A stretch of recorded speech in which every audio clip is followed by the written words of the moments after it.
Hey everyone, this is Steve here.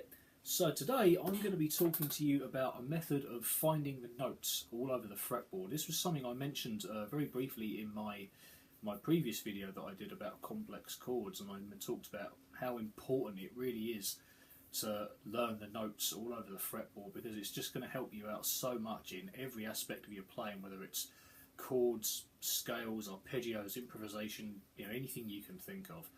And the method that I'm going to show you is one of the many that I've used over the years. This was one of the first ones that I used way back when I was learning the guitar, back in the mid-1990s. So yeah, a long time ago. What can I say? I'm old. So I'm not saying that this is the only method that I've used. I'm not even saying this is the best one that I used, but all I know is I got a lot out of this. So hopefully by showing it to all you lot, you're going to get something out of it as well. So how it works is we're going to be finding all the notes on the guitar using octaves. Now, maybe for the benefit of those of you that have just started out, maybe don't know what an octave is. An octave is just a name that's given to a distance between two musical notes that are exactly the same in pitch. So to give you an example, when you have the open strings tuned to standard tuning, where this high E, this string will be an E, the note on the 12th fret will also be an E. It's exactly the same note, but it's 8 notes higher. Now, at this point, you're probably thinking, well, hang on a minute. If this E is 8 notes higher, why is it in the 12th fret? I mean, logic would say it should be in the 8th fret, right? Well, what we mean is, when we say that the note is 8 notes higher, we're talking in terms of the major scale. Okay, so if we started on the E note here, for example, and we were to play up the E major scale and number the notes 1, 2, 3, 4, 5, 6, 7, 8, note number 8 is the same as note number 1. They're both an E note.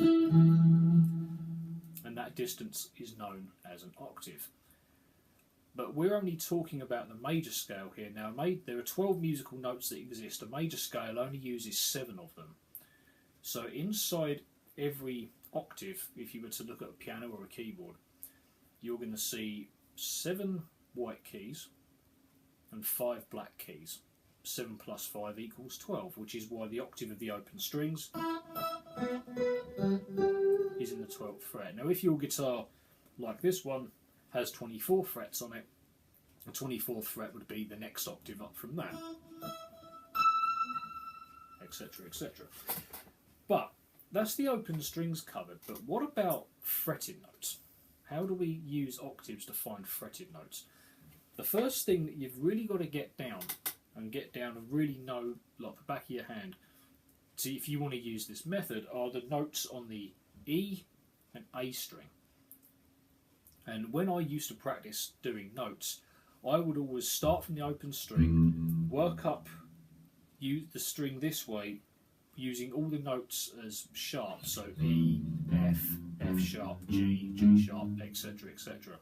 And as soon as I got to the 12th fret, I go all the way back down again, saying all the notes using flats, so E, E flat, D, D flat, etc. Now, finding the notes on the guitar, I'm not going to go through them all, it's going to use up a lot of time in the video. They're all available online anyway. You can always go and Google a neck diagram and find what all the notes are on the E and A string. But my point is, to use this method, you have to really learn these two strings off by heart. So, using this method then, if we were to take this note here, G, how do we find the octave of this note? Well, how we do it is, starting from this note, we're going to go down by 2 strings, so I'm now on the D string, and I'm going to go up by 2 frets, so I'm now on the 5th fret on the D string. So we have this shape that looks like that. It looks a little bit like a power chord, really.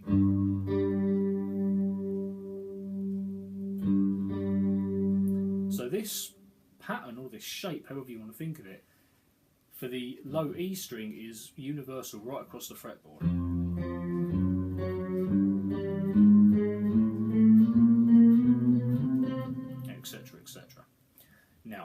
The same rule applies to the A string. So if I was to start on the 3rd fret on the A string, this note's being a C note, I do the same rule. I go down 2 strings and across 2 frets. So both those notes are the pitch of C, and again that's universal right the way up the guitar. Like this. Now when you get to the D string it's a little bit different. What we're going to do this time is we're going to start on this note here, the 3rd fret on the D string. This is an F note. But this time we are still going to go down 2 strings, but now we have to go along 3 frets. So now we end up with this. See, I've got a 2 fret gap between my fingers now. And once again, that's right across the board. And the same applies to the 3rd string. We start off here, down 2 strings, and along by 3 frets. So your pattern, if you want to think of it as a pattern, I like to think of guitars as patterns and shapes because I find it easy to remember, goes like this, going down the strings this way. You have a 1 fret gap for the E string, a 1 fret gap for the A string, then a 2 fret gap for the D string, and then for the 3rd string.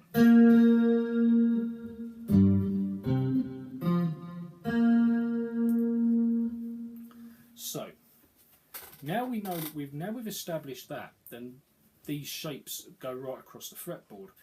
How I used this method to find notes was, okay, if somebody pointed on the guitar and goes, well, okay, what's this note here in the 2nd fret? All I've got to do is go, okay, this is an E, F, F sharp or G flat, and there you go, you found that note straight away. If I was up around the 12th fret and somebody said to me, well, okay, what note is this, for example?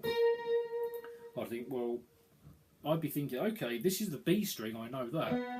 The 12th fret I know is a B as well because it's an octave. So 1 note below B must be a B flat or an A sharp. So that's fairly straightforward. The problem happens when you get into the middle of the neck, around here, when you just hit a note at random and you've got to be able to find it straight away, especially if you're doing grades or any sort of examination or something like that.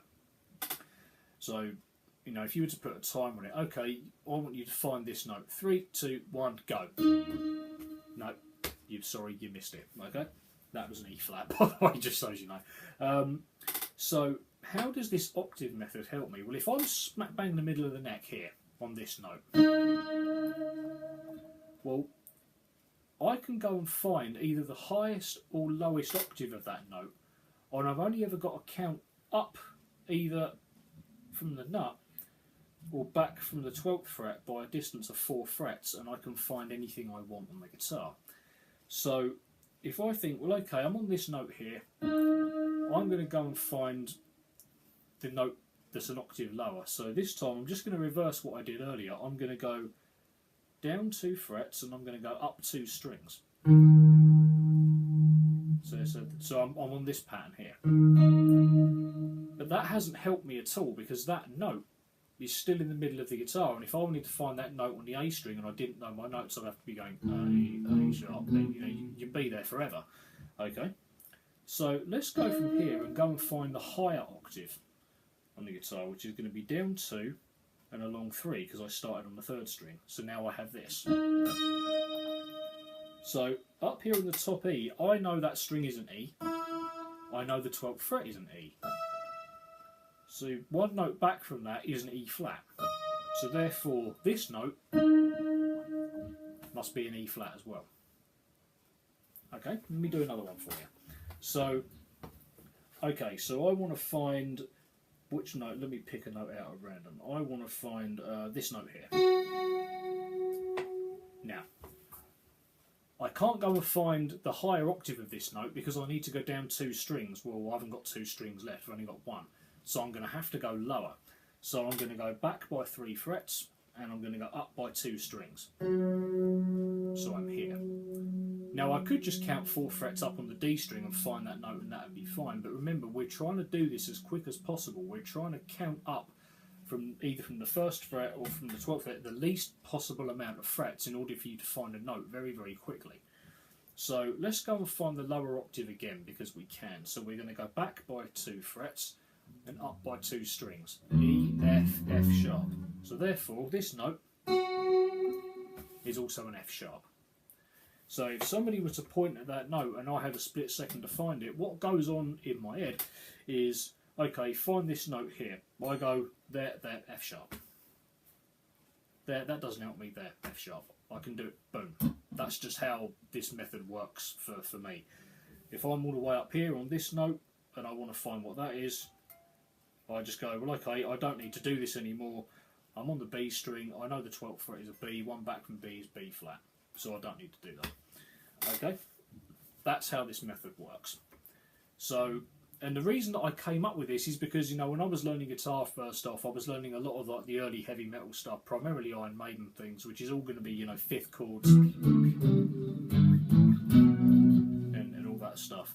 And when I started working out where all of those pitches were, I then started thinking, well, okay, I've learnt those, now I need to learn all the other notes. And I always knew about when you drop this finger down, the note is exactly the same. So because I'd already learnt a G, an A, a B, a C, a D, and an E, I then subsequently learned where all their octaves were. So that prompted me to just keep expanding on this method, and before long I was able to find all the notes all over the neck.